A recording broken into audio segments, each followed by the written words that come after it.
Hello there, and a very warm welcome to Des's Island Discs. In a hectic world, this is a little oasis of calm and nostalgia from our guests who choose pieces of music that remind them of a particular time or story from their life or career. Now, if you're listening on podcast, we cannot play the music because of copyright laws, but really, this is about stories, so let's hear them. Des's Island Discs on RTE Radio 1. Now, today's guest is Ireland's leading travel writer and broadcaster. It's a pleasure to welcome Eoghan Corry. Now, Eoghan, your formative years were in Kildare. Tell us about that. Pretty much grew up in Ardclough, beautiful little homeland community just in North Kildare, not very far from Selbridge, but very rural. And it was a time of immense change. It was North Kildare was being turned into a sort of a dormer community. But Ardclough kept this amazing rural roots. They would have been a very, very strong hurling club. I don't know. I think hurling and Kildare don't really belong in the same sentence, but they dominated the Kildare Hurling Championship. They once beat the Wexford champions in the Leinster club. Very GA, Coltis Kiltory Éireann, small two-teacher school, idyllic. And it could have been west of Ireland, it could have been anywhere in Ireland, but it was within reach of Dublin. And why do you think it remained rural when, as you say, like Selbridge became a satellite town almost? Selbridge went to 22,000 people. Ardclough, it's all about the strength of the community. You saw places that held it around us. You saw places that didn't hold it. Small towns just got overwhelmed. Tallagh's just across the Dublin border would have a population about 1,500. And the centre, the core little village, got sort of overwhelmed by the housing estates around it. Selbridge came under siege the same way. But what we had really was essentially rural. There were still farmers there. And even though we had big developments like the Cahill Club, the Clifford Lines, a little bit of Celtic Tiger stuff happened in the early noughties, there were still farmers with slurry tanks driving around the road to remind us all where we came from. And the two-teacher school, were you a bright boy in school? Yeah, it happens like that in a small Irish school, that when you have two teachers, 4 classes are put together. So if you're in second class, you hear what 5th and 6th class are doing. And I think it helps everyone in the classroom.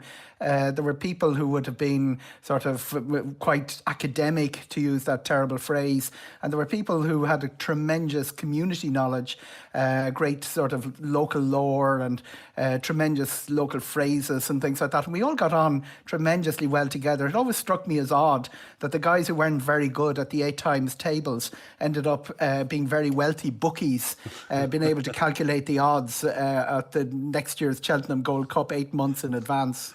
Yeah, well, that's why you are where you are and they are where they are. And Eoghan, now, you and I were in college together, so I knew you as from 17 or 18 onwards or whatever. But happy days. Yeah, there were happy days. But one extraordinary thing about you, and you had a distinguished career in journalism far from the travel sector, but you were in the middle of writing a history when you were in college of the Kildare GA. It was a mammoth project. It was a big project. It was big. I started writing it when I was in secondary school, when I went and interviewed a local character called Jim Archer in Clay, near Sculwhirling, Clay, where I went. And he told me this amazing story. They couldn't get Hurleys in the early 1900s, and they'd fashioned Hurleys out of sally trees. Hurleys are normally made out of ash, but this is what they did. They did it. So what it became was an accumulation of stories of old people that all of whom have passed on. I mean, I had this amazing encounter with somebody who's told me that his grandmother hid from the yeomen in the 1798 rebellion. He was a guy who was over 100 years of age and prosperous. And as a young teenager, it gave you that tremendous sense of continuity in a community. I had the book was published, it was sponsored by Kildare GA because the GA centenary was coming up in 1984. It gave me a tremendous grounding, not just of local GA history, because I went through every single edition of the Leinster Leader for about 110 years going back. I read a load of things like court cases and all the local news that was surrounding the GA I was writing about. And it gave me, at a very young age, a great sense of grounding of my county, my community, something that was personal to me. But as I've grown older, I've realised it's personal, the length and breadth of the country. The identity with counties is very strong in Ireland. The identity with community, about 2,500 of us, is very, very strong. It's something we've retained, and it's something that makes this country quite rich in its heritage, its understanding, and its the way it looks at itself. I know. I mean, it was an extraordinary. I mean, what age were you when the book came out? I was 22 when the book came out. I started writing it about 15. I was very disciplined by accident almost in the way I organised it. So that most of the problems with when you write a book, your first book when you're young, is the roadmap has to be perfect. The roadmap has to be spot on, or it loses its focus. It goes off in different shapes. And I had that great experience of nurturing it through the printing process, which not everybody gets as well, and understanding it and doing all the marketing of it myself. It was what I got out of it was a huge an intro into a world that wouldn't really have been easy for a young whippersnapper to get into. I was accepted into Old People's Company to talk about events long ago, and the reason I was that I was very careful to do the newspaper documentary research first, and then I arrived armed with dates and facts, and one man was 104 years of age, and I was told by his sons he could remember nothing. But by the time I'd produced exact dates, incidents, names, he started talked on for 3 or 4 hours, running out of cassette tapes. It was a tremendous night, and he told me about watching in Naas, Charles Stewart Parnell addressing an election meeting. Here I was, one person away from Charles Stewart Parnell. It was a tremendous sense of being part of history, of being brought right into history, and it's something I'd recommend very, very highly to people. The length and breadth of the country. Track down the old people, listen to them, get a few of the details that will get the stories going, because there's full of wisdom there. What I remember most about the book was the size of it. It was massive. It was 530 pages, Des. It was a tearjerker. Kildare GA is not full of success, unlike Dublin, where you come from. So it was a bit like the bridges of Madison County. There was a lot of crying in almost every chapter. Well, through all that, your love of music, Sean. Now, your first track goes back to those early years in your life. Dire Straits, I was very, very interested in the exciting sort of sound that they came out with. We went through the traditional glam rock we grew up with, then punk, and I was interested in Mark Knopfler, what he was doing. But the reason I picked this is how when you're young and you're writing, and I was into poetry, my first published work was poetry, New Irish Writing, the Irish Press. I was really inspired by one of the lines in this song, which is, all I do is kiss you through the bars of rain. I remember hearing it on a bus, looking out at the rain and saying how great it was, but I completely misheard it. It's through the bars of a rhyme. And it serves to me always as a reminder how a misheard lyric can often be better than the actual one. I know my own daughter grew up singing a Ronan Keating song like, let me be the weasel and let the weasel be loved. When you mishear a lyric, sometimes it creates a whole world, another artistic world beyond what the actual rhyme was, which was a perfect rhyme, but I was much more impressed with what I heard than what was written. But it remains in your head. Will always be this way, Des. Des's Island Discs on RTE Radio 1. That's Dire Straits, Romeo and Juliet, the choice of today's guest, Eoghan Corry. So, Eoghan, before you moved to the travel sector of journalism, you take us through your journalism career. It's an uneven thirds, 3 uneven thirds. First as a sports writer, second as a news writer, and then as a travel writer. Enjoyed all of them. If anyone asked me when I was in sport what the greatest job in the world was, I'd have said a sports writer. Now I'd say it's a travel writer. What they all did was brought me to great events. You get up close. Both of us were in college together, Rathmines School of Journalism. That did was gave us, from a very early age, almost a passport to be present at terrific world sporting events that you will carry forever. I've had out of news, I had the great pleasure of covering Nelson Mandela's swearing in South Africa, and in travel I got to see a lot of countries that I would never otherwise get near. What is important to remember as a journalist is that you never become the story. You're always just there on somebody else's behalf. And that applies when you're in the press box in Croke Park or Wembley or wherever. It applies when you're actually doing seeing beautiful places and beautiful resorts and not so beautiful places. It always strikes me as odd that people go to the strangest places on holiday. I just spend all my time finding out why people go to places and what makes them wonderful in somebody else's eyes. Yeah. The Irish Press newspaper was a special place for you. Yeah, Sunday Tribune was Irish Times where I started.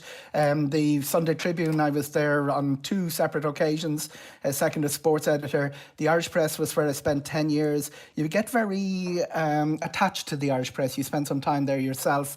It became was a very large family. It was somewhat dysfunctional family at some levels because the cast of characters there, you had every type of character. You had people who did very, very little work, but were marvellous company to be around. You had a load of people who were tremendous workers who would get the newspaper out if there was a nuclear bomb. They'd still come out the following morning. And there was a small group, which was probably peculiar to the Irish Press, of very creative people, always coming up with amazing ideas. You had to be innovative because particularly the Irish Press was trailing the other 2 newspapers in circulation by the time I joined it. Evening Press, Sunday Press, probably more dominant, but innovation was the word. There was tremendous young writers coming out with very artistic, creative copy, and all of them, so many of them went on to great things after the Irish Press closed down. And do you worry about the future of newspapers now? Every day, print journalism has been in such terminal decline. I'd love to meet the guy who decided it was a good idea to put all of our content online for free. Once one newspaper had done it, the world followed. It started in America, and what we saw was the decline of great American newspapers closing. It wasn't too long that we were behind them. If you look at circulation figures, they've been down by about 5% every 6 months in the ABC. I think both the strong groups, the Irish Independent, the Irish Times group, have got a handle on what they were doing online with paywalls, etc. Before COVID-19 struck. That has decimated the advertising market. It's a very uncertain industry among many uncertain industries in the current climate. And I fear that we may have gone too far. There will be newspapers there forever, but there will never be the investment or the money behind them to put money into serious investigative journalism, fine writing, taking risks on things, all the things we grew up with. Very, very hard to see what way that will evolve or where that will lead. Your second musical choice is from your time in travel, and it's The Parting Glass. I've chosen this, Des, because it's such a beautiful sentiment.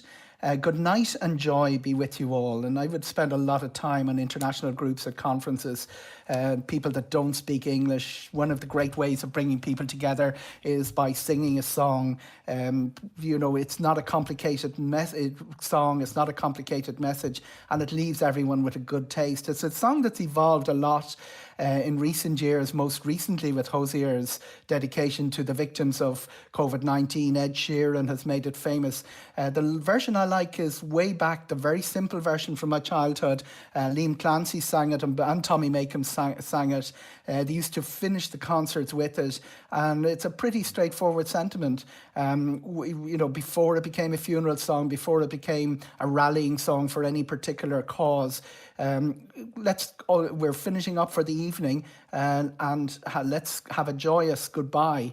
And it's not a permanent goodbye. It's just joy be with you all. Des's Island Discs on RTE Radio 1. That's The Parting Glass from Tommy Makem. Great choice from Eoghan Corry, today's guest. Eoghan, you mentioned that song is great when you meet international people, and you've had so much international travel. So presumably it's like sports people being asked, who's your favourite player, who's your favourite... have you a favourite destination to go and visit? The next one does. It's very interesting that every time you go somewhere, you find something amazing that you do, even if somewhere you've been many, many times. I have a stock answer. I love India because of the special characteristics of the country. We live in a very homogenized world. We live in a world with the same streetscapes, with the same music playing in wherever you go. But when you go to India, even if there is a McDonald's and the United Colours of Benetton on the street, there's a cow with a hump on its back wandering back up through the middle of the street to remind you that it's a very special place. The very special part of India I love most of all is very high in the mountains, is Ladakh. It's very Buddhist in a Hindu country, the mountains define everything, the ice flows define everything. You can live on the side of a mountain and look across at a village that people there have never visited because it's so far down the valley and so far back up the other side. Truly splendid and very close to heaven if such a place exists. It sounds magnificent, but is travel fundamentally going to change in the future now, Eoghan, after what we've been through with COVID? We've enjoyed 20 years of instant access to the world, barriers coming down. The first thing that happened with COVID was the barriers all went up again.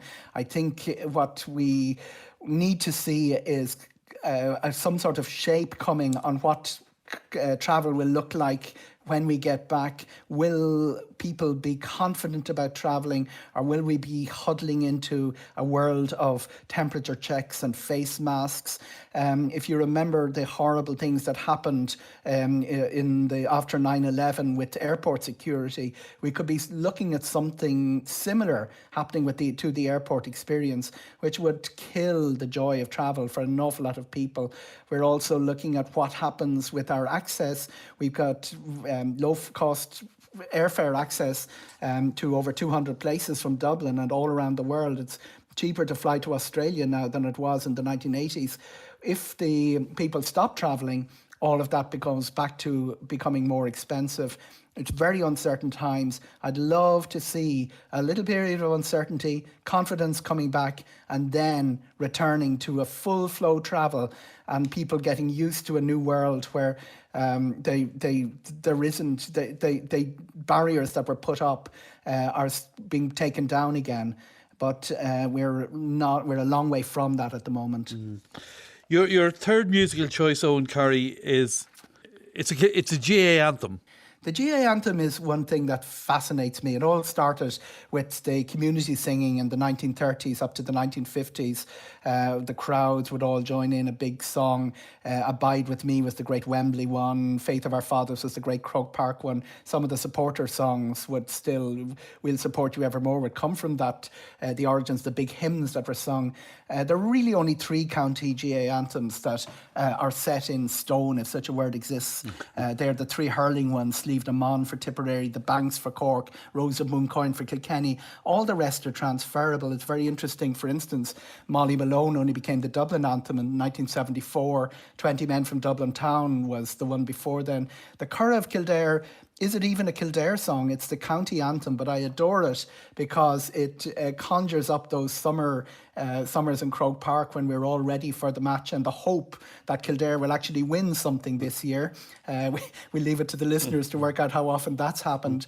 And I have it on the best of authority, which was back in the 80s, Christy Moore's mother in Maisie Friel's kitchen in Milltown Malbay told me that the song was essentially cobbled together by Donal Lunny and Christy Moore out of an old songbook.